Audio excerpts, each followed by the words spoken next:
Good morning, everyone, and welcome to the UNC Core Center for Clinical Research Speaker Series. We're glad to have you this morning, and it's my honor to introduce our speaker today, Dr. Jinoos Yazdany. She is the chief of the Division of Rheumatology at the Zuckerberg San Francisco General Hospital and the Alice Betts Endowed Professor of Medicine at UCSF. She's also, I was interested to learn, the inaugural Executive Director of AI Monitoring and Clinical Care at UCSF, where she'll be leading initiatives to ensure safe, equitable, and effective use of AI in health systems, which is really important, obviously. She received her undergrad degree from Stanford, MD from UCLA, and her MPH from Harvard. So she's got all the things, and she's been on the UCSF faculty since residency and fellowship. Her specialty is really in systemic lupus, and so she practices and directs the lupus clinic, but she's also a leader at the ACR and was instrumental in the development of the ACR RISE registry, which she'll talk about today. And that registry aggregates and analyzes data from practices across the US. And I met Jinoos at a NIH thing many, many years ago, and I thought, wow, she's really got her stuff together. And I was so right. So I will turn it over to her, and I hope everyone enjoys the talk today. Thank you, Amanda, and thank you all for coming today. Here on the West Coast, it is a beautiful October morning. This is the best season to visit because we actually have sun and not fog in San Francisco. So you should plan accordingly for future trips. So today, I'm going to talk about the RISE registry. Most of the work that I'm going to talk about today was supported by the NIH, the CDC, or AHRQ. I have my other disclosures listed there as well. And I thought I would just start with why I became interested in this topic. You know, at the turn of this century, I was doing my medical training, and basically these landmark reports from the Institute of Medicine were starting to come out. So in 1999, just before I graduated from medical school, To Err is Human came out, highlighting a lot of the errors that were happening in medicine. And then in 2001, there was Crossing the Quality Chasm, which really just highlighted a lot of the uneven quality that we have in the healthcare system. And several years later, you know, I did my internal medicine residency and my fellowship, and we were just starting to use biologics. So it was a really exciting time. But, you know, every day in my rheumatology clinic, I noticed that, again, care was uneven and, you know, access was a problem for many patients. And I did see medication errors, and sometimes they were near misses. You know, luckily, adverse events that really affected patients were rare, but they happened. And I was just so interested in this topic, like of quality and of care. And I just remember these patients from, you know, early on in my career. This was one patient who he was a young man, and you know, he was an early user of a TNF inhibitor, and unfortunately he hadn't been screened for TB before he started this medication, and he developed disseminated tuberculosis, and he almost died. Luckily, he survived the infection and went on to do okay. But that was an example of, I think, a grave, you know, safety problem that we were facing when we were first using TNF inhibitors in particular. And then I remember, you know, another patient from my fellow clinic, and she was a young woman who had lupus nephritis, really severe disease, and she had had trouble accessing a rheumatologist. And so, you know, her medical team or primary care doctor had been kind of holding her over with prednisone. And so she'd been on prednisone at moderate to high doses for years before she came to see me. And by the time she got to us, she already had bilateral avascular necrosis of the hip and other morbidity from steroids. And I mean, it was cases like this that just really spoke to me, and were kind of the beginning of a career where I was interested in the quality and safety of healthcare. So I'm going to just today talk about some of the questions that our research program is tackling. First, I've been very interested in just understanding what the quality, safety, and equitability of rheumatology care are. Next, I've been very interested in thinking about sort of digital infrastructure. Can we sort of do things in a way where we improve quality nationally? And that's, I think, where the RISE registry comes in. And then can we use some of that infrastructure that we've built for quality improvement to actually advance research?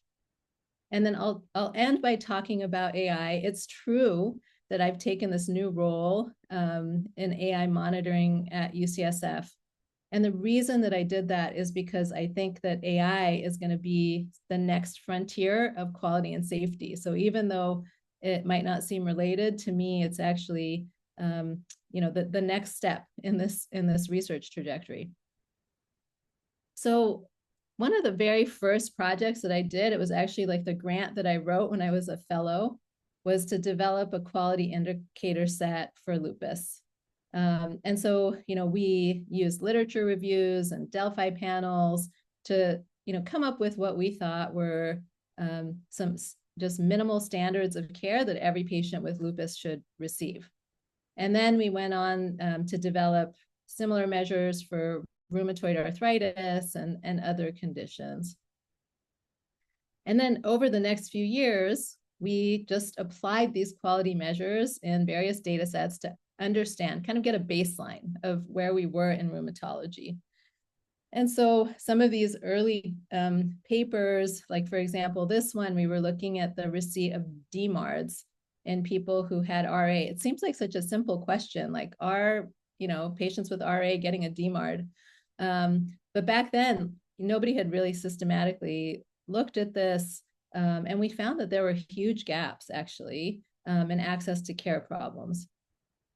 Then we, looked at, what proportion of people with RA are just receiving glucocorticoid monotherapy, right? They're, it's kind of like the inverse of the first question.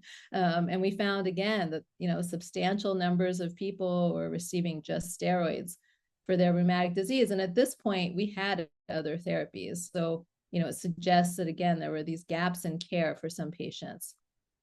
We looked at, some things that are important for managing the whole patient, not just their disease. So, for example, lupus affects young women, and a lot of the drugs that we use are teratogenic. And this research question about contraceptive counseling actually came from my experience at the bedside, where I was seeing young women on teratogenic medications get pregnant and then have to go through all of the stress and trauma associated with, dealing with that. And I think, again, sort of a preventable adverse event for the most part. We looked at quality of care for incident lupus nephritis, and the findings were actually very similar to RA, where there was a lot of people with this really severe manifestation of disease receiving just steroids. We looked at medication safety, basic things like TB screening and hepatitis screening before people were starting DMARDs. And again, significant gaps there. Here's another one on patient safety, latent tuberculosis screening. And then, I think one of the studies that I actually liked the best was looking at the relationship between whether people achieved care consistent with the quality measures and their long-term outcomes. Like, does it matter? And it did, in this longitudinal study, people who had higher quality of care, even after we adjusted for everything we could think of, had better outcomes.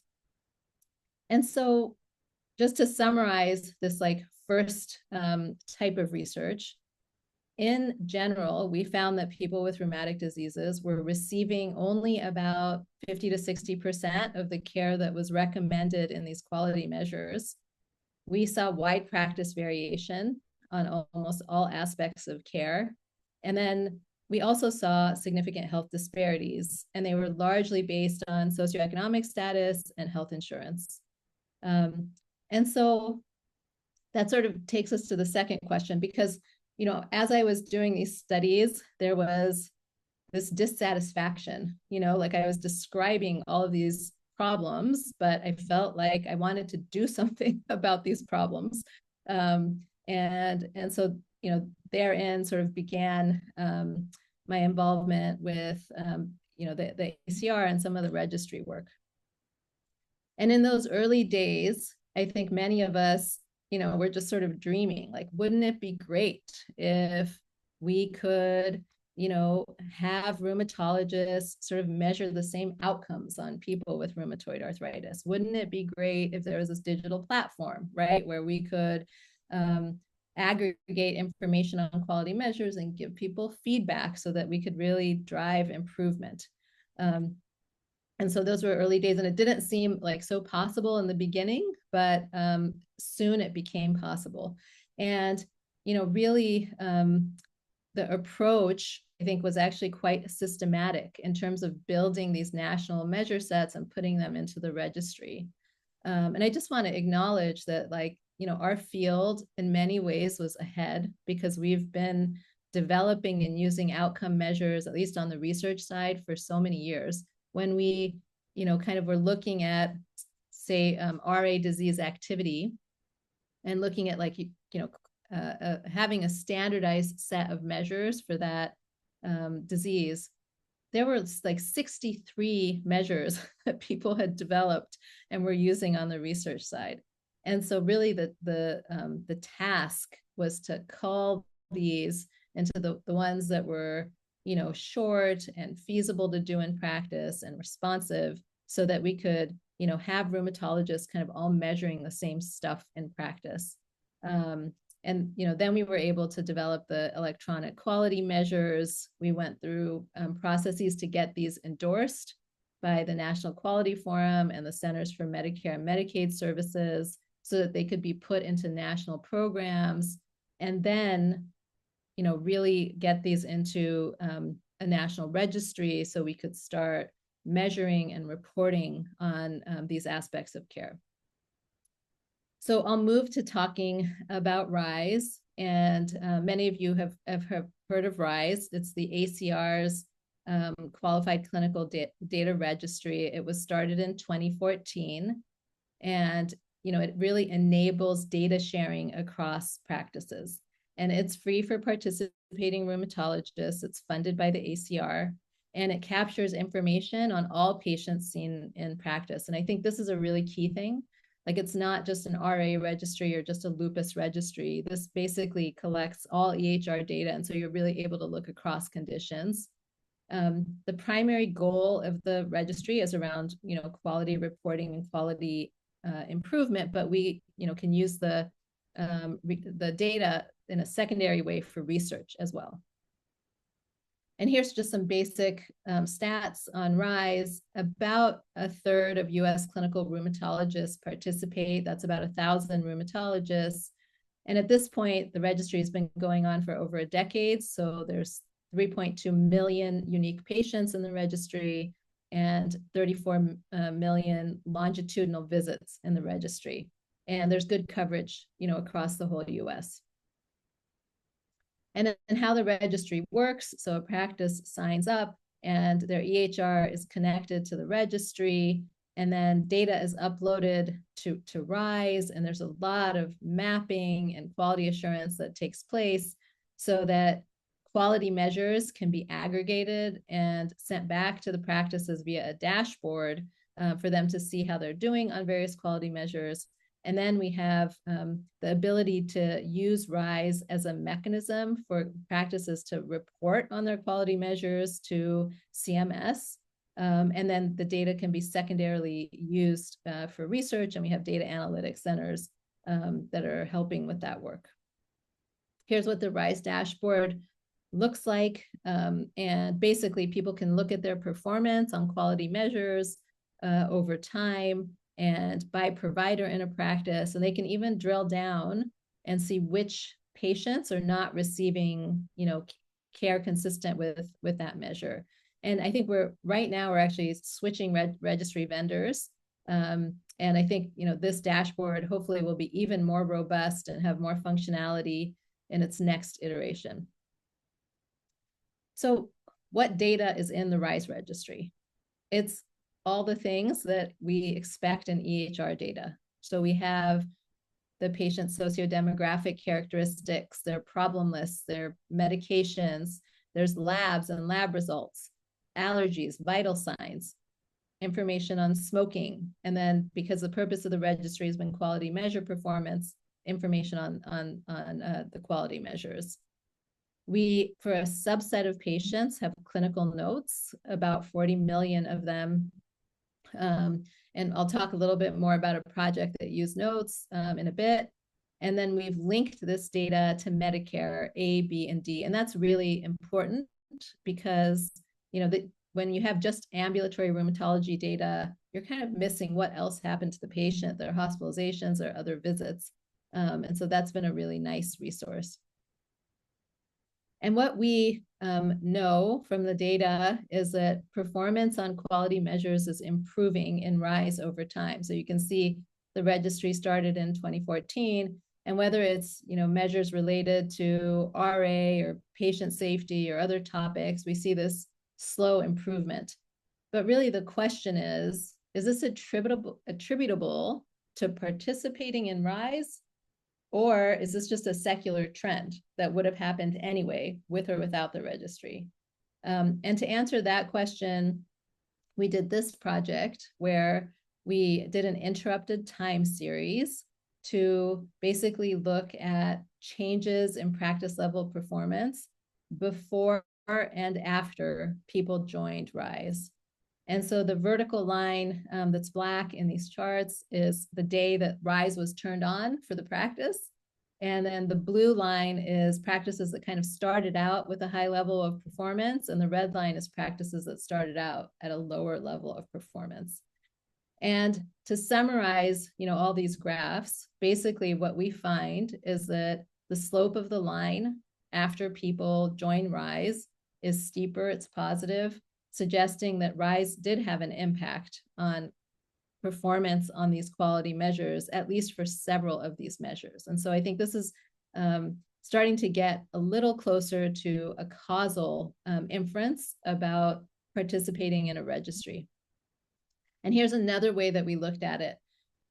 When you think about technology, so much depends on whether people engage with it.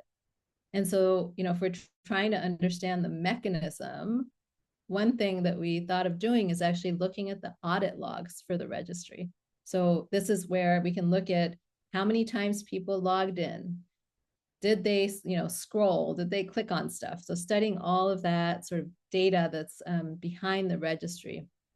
And in this analysis, which I'm not going to get into in too much detail, but we did find a relationship to whether or not people were engaging with the registry dashboard and their quality measure performance, even after controlling for other factors. And so I think, there's more work to be done in this sort of, more causal inference space about registries, but I think at least we have some preliminary data here that participating in RISE has been helpful. So just to summarize the second part, some of the key things for sort of this digital infrastructure is that, the first step was just achieving national consensus and building a national quality measurement program so that we have, some cohesiveness in like the things that we are saying are important and that we're asking people to do. And I think that's been really important in diseases like rheumatoid arthritis. I think RISE has created a robust digital platform to connect rheumatology practices nationally. And the data suggests that performance on quality measures is improving, and that it also seems to suggest that participating in RISE is associated with improvement. Okay, so next we'll talk about leveraging this digital infrastructure to advance research. And I'm just going to take a minute and just summarize the strengths and weaknesses of using a data source like RISE for research. It has some strengths for sure. There's a large volume of data.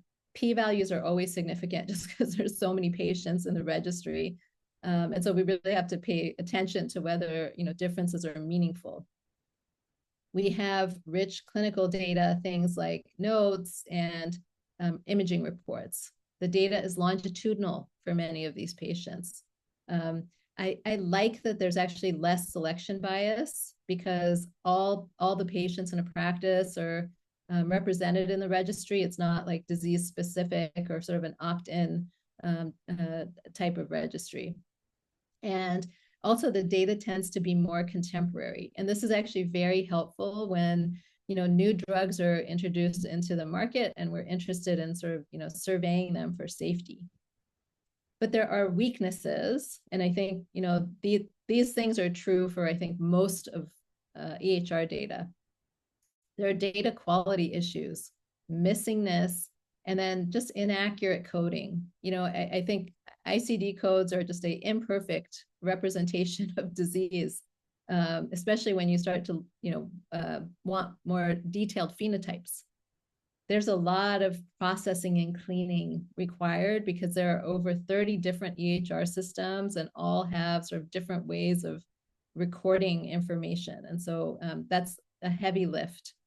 There are privacy and security concerns, right? We're sharing massive amounts of data. And so we have to, be very careful about that.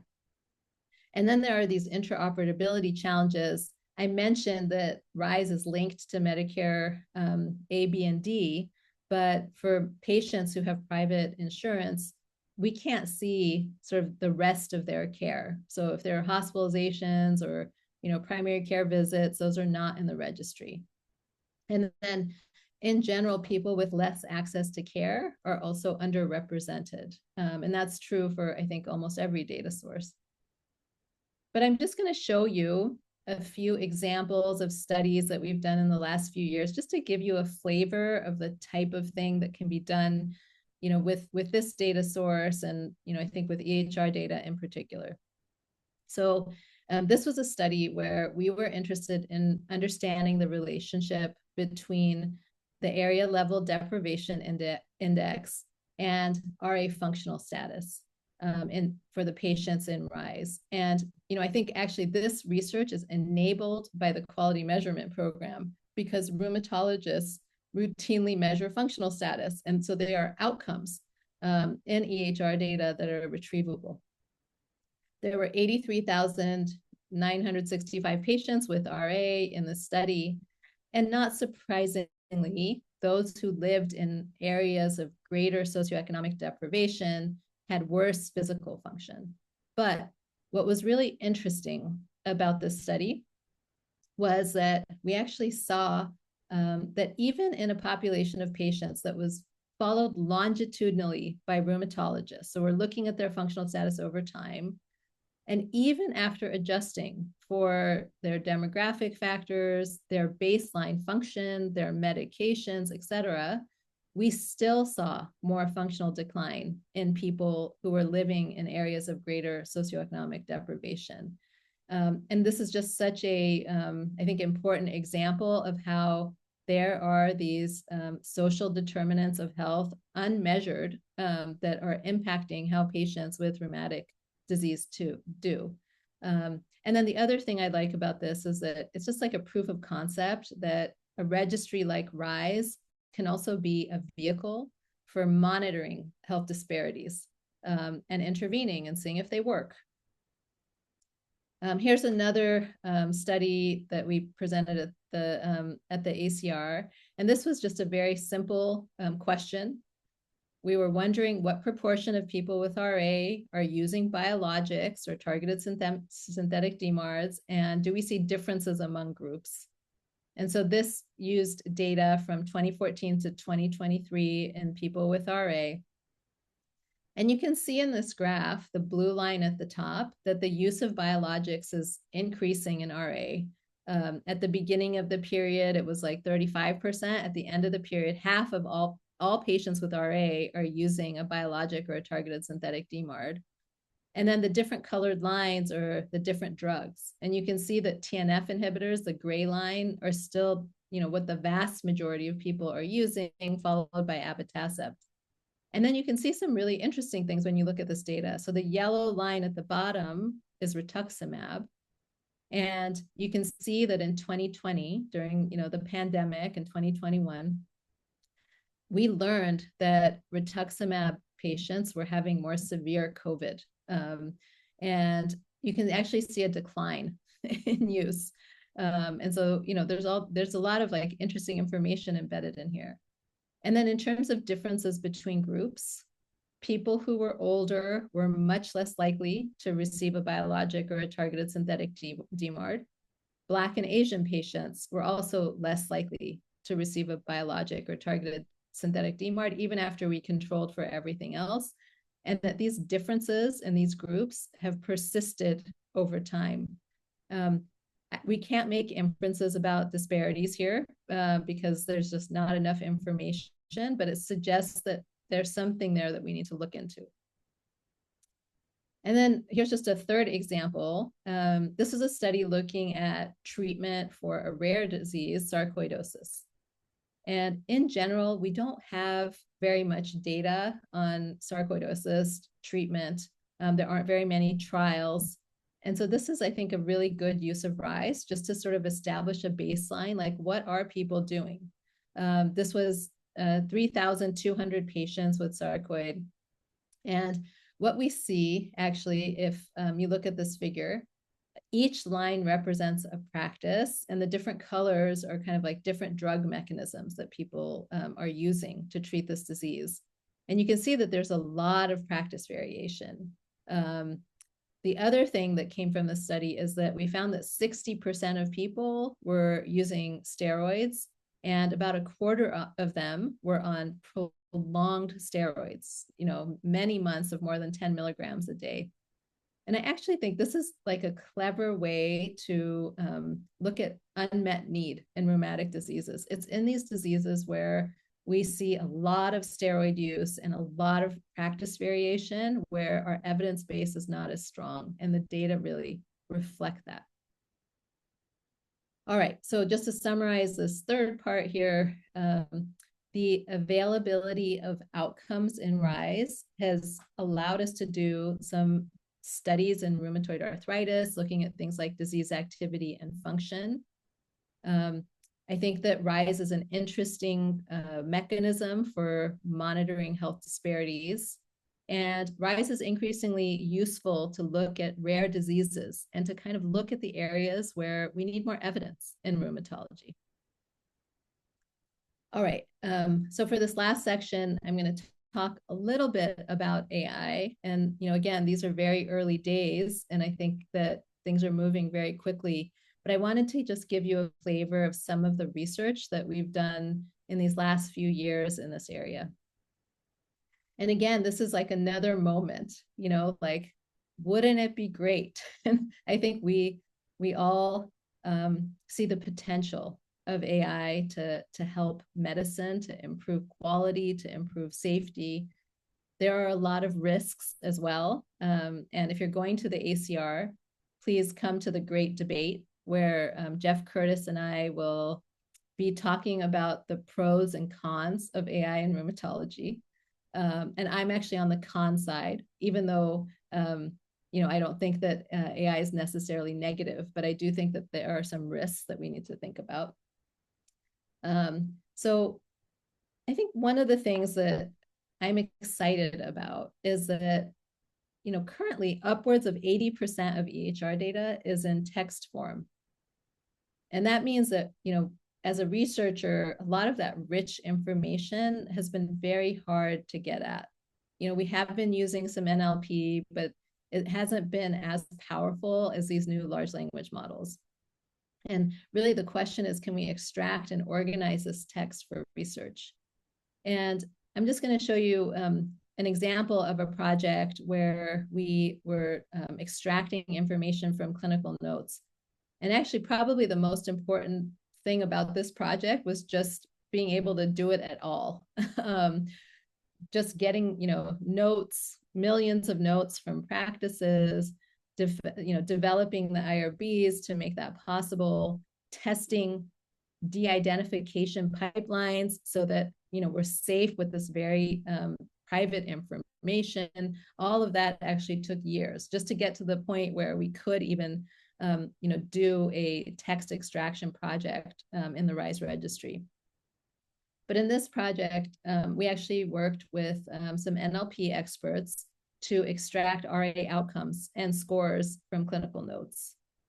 And we were extracting 8 RA disease activity and functional status measures, the usual things like CDAI and DAS and the MD-HAC, et cetera. And then we did chart reviews where we basically developed a gold standard and then compared what the pipeline was returning to that annotated gold standard.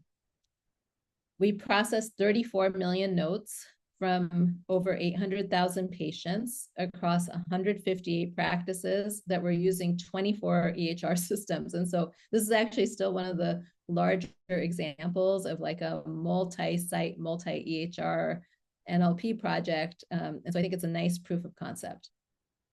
The pipeline did really well at extracting these outcomes, these RA outcomes from the notes, and even the scores. And we actually found that it added value, right? So some practices have this information in structured EHR fields, but many still have this information only in notes. And so just being able to unlock that means that there's many more outcomes to work with in the registry, and that's really exciting. And then, after we built the pipeline, we also did an external validation at a whole different health system. And it still, maintained really good sensitivity, lost a little bit of positive predictive value, but, I think it's still useful. So that's one example of NLP. And then, now we're starting to use more large language models to do some of this work. And this was a recent project where we were trying to solve this like thorny issue in rheumatology where people are prescribed medications like hydroxychloroquine, like prednisone. But when you look at the structured data in EHRs or even in claims, you're not exactly sure actually what the patient took. And that's because, we're not able to see the medication instructions. And often rheumatologists will say things like, take 2 tablets of hydroxychloroquine on Monday, Wednesday, Friday, and 1 tablet on the other days. Or they might say something like taper prednisone by 2.5 milligrams every 2 weeks, right? So in these we call them SIGs, they're so complex, right? And they're different. Every doctor kind of writes them differently. But they're, one piece of trying to get a more accurate medication information in the EHR. And so in this study, we actually used a large language model in the UCSF sort of PHI secure platform for using large language models like GPT to look at how well a model could do at extracting this information. And what we found actually is that the GPT-4 did really well at this task. It got 95.6% of the SIGs correct after we, gave it appropriate prompts and examples. It was a little expensive to run these experiments, but, I think, again, just a proof of concept that even with this like very complex information, you can get it out of the EHR. And then I'll just show you one more example before we wrap up here.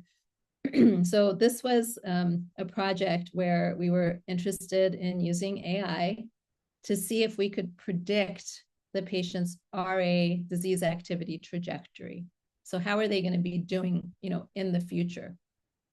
And in this study, we actually used local data. So this isn't a RISE example, but we used UCSF and San Francisco General Hospital and, fed the model all the EHR data and then tried to predict whether the patient will have reached their treatment target at the next visit.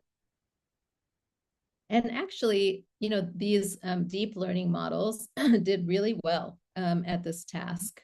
You can see their performance is depicted by the blue line, and it was better than if you just took the last CDAI and sort of carried it forward, or you just tried to guess based on what proportion of people are, have achieved target like over the whole population. And then, if we train the model at UCSF, one question is, well, how will it do in another health system?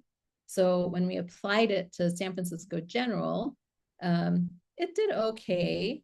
You can see it's the blue line here, not as well. And so I think, this just brings up a lot of issues.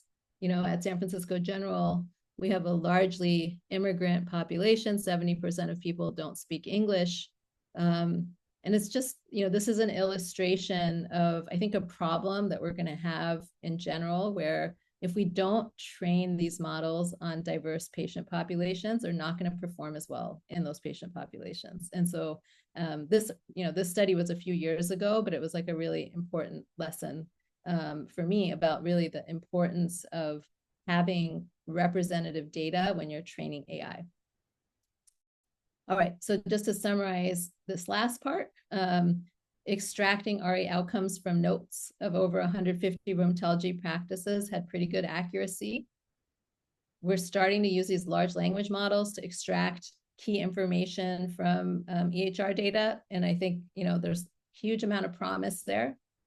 And then, I think we're going to see more of these tools that are going to, try to get a little closer to prediction, hopefully to create a future where we have like tools that will help us in helping our patients with shared decision making, right? Like, wouldn't it be cool if we could model, how patients would do when they start on one treatment versus another, and share that with them, and even maybe start to model side effects and start to talk in a way that is more precise and allows people to make informed decisions. I mean, I would love to see that.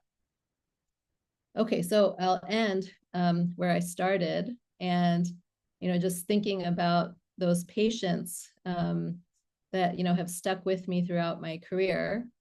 I'm hoping that we will continue to build a future where we have quality measures, so that every patient who's started on an eligible drug is tested for tuberculosis, and we don't have adverse events like the one I saw. We just built a quality measure around steroid use in lupus, and I feel like that's definitely a full circle moment for me. Now our consensus is that people with lupus should not be on more than 5 milligrams for more than 6 months. And if we see that, then there's a gap in quality of care and it needs to be addressed. I think that we're going to need to continue to build RISE and other registries to facilitate quality improvement and evidence-based care. It's just a really nice way for people to benchmark how they're doing, get feedback, and have support for improvement. I think there's enormous potential for research using EHR data, even with its limitations. It's an important tool for tracking things like safety, outcomes, and disparities, which I'm interested in, but obviously infinite other research questions. And then I think increasingly we're going to see AI, and hoping that it will accelerate many of these aspects and lead to safer, higher quality healthcare in the future. So I will end there. I just want to thank all of the people in my research group who have done the work that I showed you today. I'm grateful for their enthusiasm. And also a huge thanks to actually the ACR and all the rheumatologists that helped with a lot of the studies that I showed you today. All right, I will stop there, and I'm so happy to take any questions.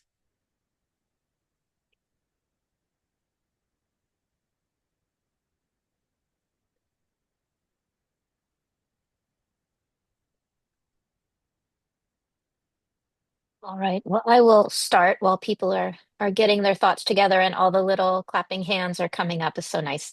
Um, we have tried to work with RISE on some different projects and have found the barriers have sort of been insurmountable. And those have been things around cost and sort of inability to analyze data outside of the data analysis centers and things like that. Are there sort of looking ahead ways that those kinds of issues might be easier managed and those data be more available to broader ranges of researchers.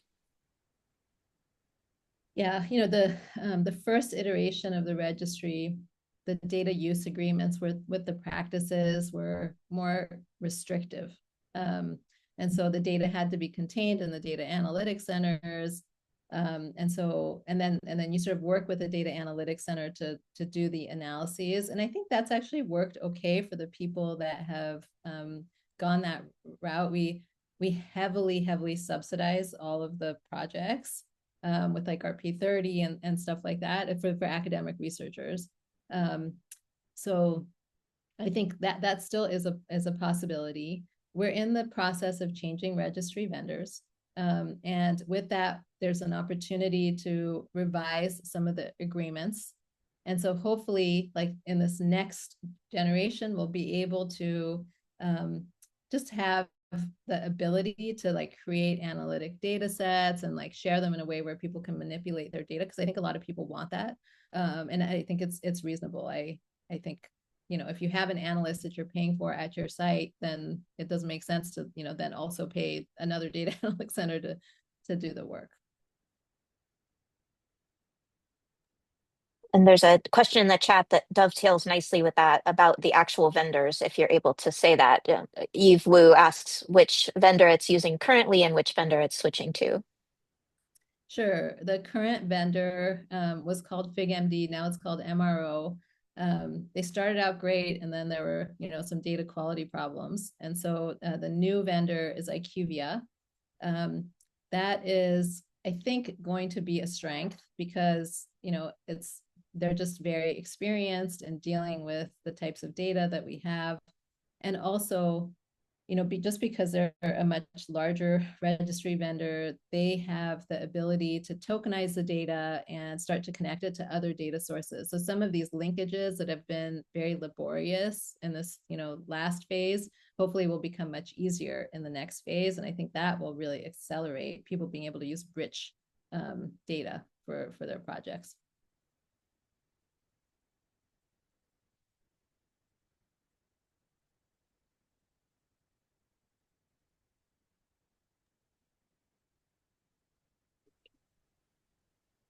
I keep thinking that Caleb has like something he's going to say because he's mean, but Well, I feel like I'm an outsider here. I wanted to let everybody else in North not Carolina at ask all. You questions are first. part of our group. Join.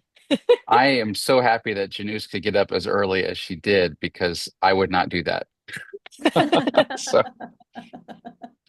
um, I could ask a ton, and hopefully we could get some time in person at Convergence. But the one that comes to mind fresh from your wonderful talk, and I've definitely stolen a few of those slides, and thank you for that again, is is more on the AI side because as we're learning that if you're not using AI in some way, you will be left behind in the research world. And you are definitely sort of ahead of the curve. And one of the ways you are is because not only the talent you have nearby, but you have access to the data there at your own institution, which is incredibly difficult for us to get at our, at least in my university, to do more with it. And I'm wondering, um, as you work with what you have, um, I feel like what I try to do locally has been very hard, and lots of guardrails are being put into place, my institution, to stop me from doing it. And what I have to do is wait for Epic to push in things that you help develop at UCSF and other institutions. And I'm wondering if that is anywhere nearby when it comes to the AI aspect or the NLP tools that you've been correct developing. Yeah. So, I mean, maybe I can just take a minute talking about the infrastructure at UCSF, because I think some universities have built something similar, others have not, but I feel like you should advocate for what they've done right here if you can. So at UCSF, we have this platform, this Microsoft Azure platform. It's called Versa.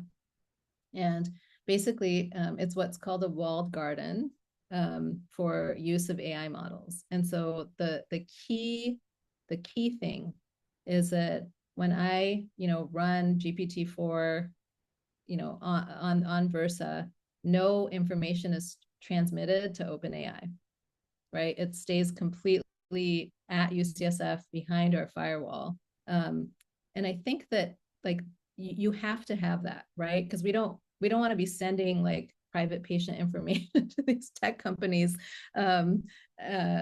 Yeah, that would just raise a lot of like ethical and privacy concerns. So that feels like it's really important. I think that EHR vendors, including Epic, are increasingly starting to make some of these tools native. And so there are things that are going to be clinician facing. I think that's kind of where they're starting, but I think eventually, hopefully it'll come to the research aspect too.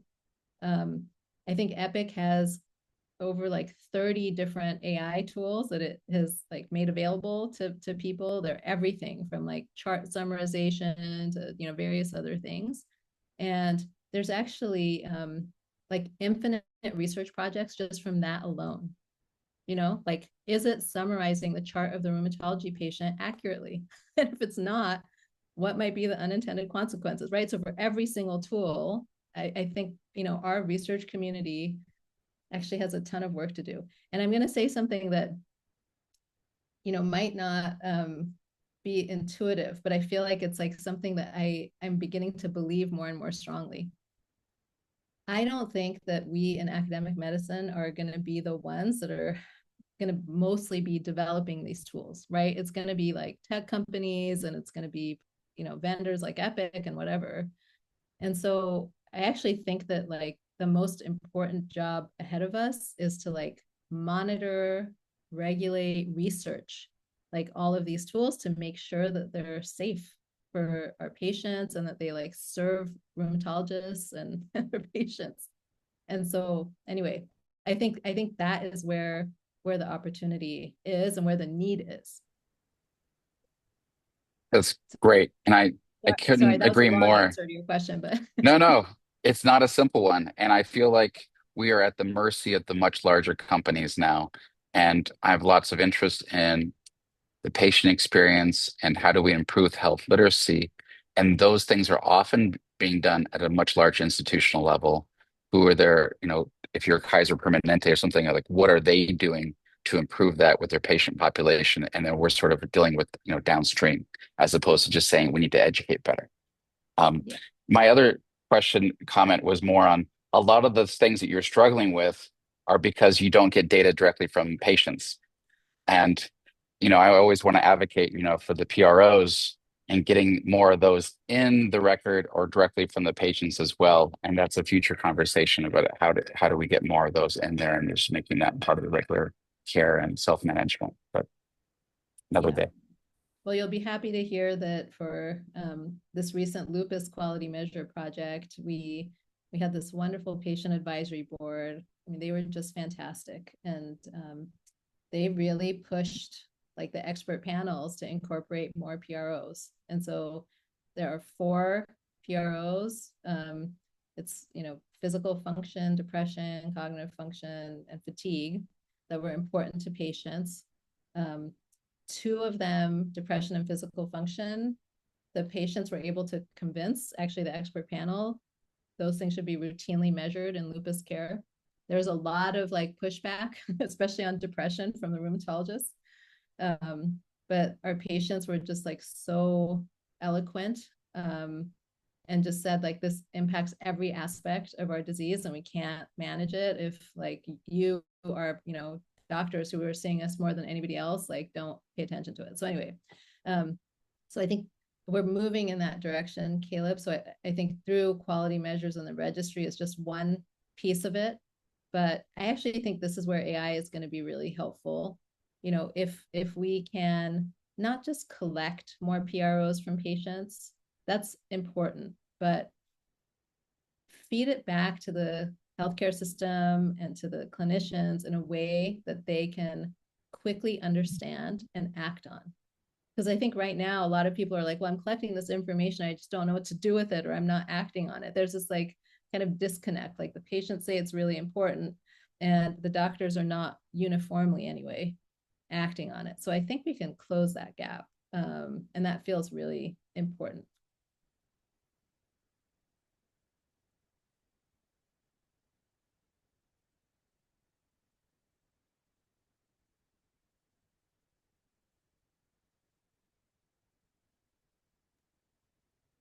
Other questions? And I could keep going just like Caleb, but I'm trying to keep my mouth shut. Yeah. I mean, I think this is very much related to what Caleb was saying, but we're sort of reliant on other systems to roll these out, right? So we're all building things locally that we can't use elsewhere, and we're all having to use all this computational time and money and everything to do essentially the same thing. Whereas if it could be, centralized or shared in some kind of way, maybe without Epic telling us what we should do, right? That's the like we can validate it afterwards and research it and stuff, but they're going to push out the tool that they pick. And, whether or not that's the tool that's most fit for purpose for us or our patients or, some, oncology or cardiology or whoever it might be, we don't currently have much say in that. And I don't know how to get more say in that, but after the fact, like you said, and then do they listen to us? I don't know. It's more of a comment, I guess. Yeah, I think one of the issues is it's like a very practical issue, right? And I'm seeing this like play out at UCSF. If we adopt a Epic native AI model, it's just easy, right? It's like already integrated, like all the data, all the whatever. You don't have to like do some really complex like data modeling and like run it on like a separate system. And so I think there's this like very real barrier to getting homegrown models like up and running, even in a single health care system. Forget about like disseminating it to other places. It's just like even doing it locally. Is really, really challenging. And certainly there are some successful examples at UCSF, but I mean in the last 6 months, they're probably outnumbered like 10 to 1, in terms of like the Epic native model. And so no, I worry about that, Amanda. I feel like we should take a lesson from history. And unfortunately, technology companies have not had a great track record of advocating for like patients and doctors. And things are very shareholder and profit driven, and I don't think that always works with healthcare. Some things that we do like might not make a profit, and so those things are going to just like entirely be left behind. Right, if we like only go this like sort of what's developed by others route. So I'm worried about this, and I don't have any easy answers. But I will offer that if you're interested in just thinking more about some of these complex topics, we recently started a Room AI collaborative. And it's a very loose group, like whoever wants to shows up, and we have a speaker and we just talk about issues. At the next one, we're actually talking about, sort of federated data to create an environment where you might be able to like, share models across health systems. So that might be interesting to you. But yeah, you're all invited if you want to, participate or be a fly on the wall for those conversations. Just email me. I'm happy to happy to include you. Awesome. Thanks. Caleb says, oh, there's a ULAR one that he's doing. So maybe we need to pull Caleb in so he can give us the ULAR perspective also, right? I was impressed because last two ULARs we've met, and this was being headed by Laura and Paul uh, there, and the amount of research they were doing, sort of innovative work with AI in Europe was incredible. And I talked to them and asked for more details. And like, well, aren't you doing more? Because all the AI companies are in the US. Right. I'm like, yeah, That's what. what data we have access to, what we can, yeah, it's very different. But yeah. Yeah, Europe's been ahead for a while. I have a question and a comment. First of all, thank you. This is just a lovely presentation, and we really appreciate the opportunity to engage on this topic, which is really very relevant. Um, the first question is, my understanding is that folks who have primarily Epic as their EHR cannot seamlessly interact with RISE. Is that still true? It's been very hard. Yeah, it's been really hard. I think that part of it is like institutional security things, but part of it has just been this registry vendor. But IQVIA actually has a long track record of working with academic health systems and Epic. And so I anticipate that it's going to be a lot easier. Yeah, I mean, because even from the perspective of our health system, we have wanted to create some mechanism whereby we can report to ourselves and to our system what our quality metrics are and how we perform relative to other places. I think that's sort of very interesting. So if that becomes easier, I think two things. Number one, would be great for those of us in academic health systems who have some of those guardrails. And number two, will be great for RISE because there'll be a tremendous influx of perhaps a different patient population than what you see in the community. And so I think it would be very, very advantageous for the registry in general to represent a more broad swath of patients with rheumatic diseases that's out there. So I think that's really exciting. And I think those of us in academic health system would be really interested in learning about this as IQVIA comes online and how we can, as an academic health system, interact with it. Because I think that it's been very wonky for us. We see it there. We're like, oh, this would be great. And then, oh, we can't really access it and we can't be a part of it and we can't contribute our patient data, which I think would be really valuable. So I appreciate that. The other thing is Epic has done something, and I don't know who's behind it, and maybe but about 6 weeks ago, all of a sudden, some of our physicians got calls from their patients saying, I just got a whole series of questionnaires, PROs, ostensibly, as we found out. And there was this hard stop that the clinician could not start the visit in Epic until this was done. So this was like, whoo, okay, we gotta turn that off because it was like slowing down. And it's a mystery to me who is behind it. And even locally, we can't figure out who in UNC pressed the on switch for that. But I just wonder if you have any insight into what the heck is going on there. Well, in 30 seconds, let me just briefly respond to two things. So the first thing is that only 3% of RISE participants have Medicaid. And so the inclusion of academic health systems is it's important, right? Like we're missing like a huge patient population.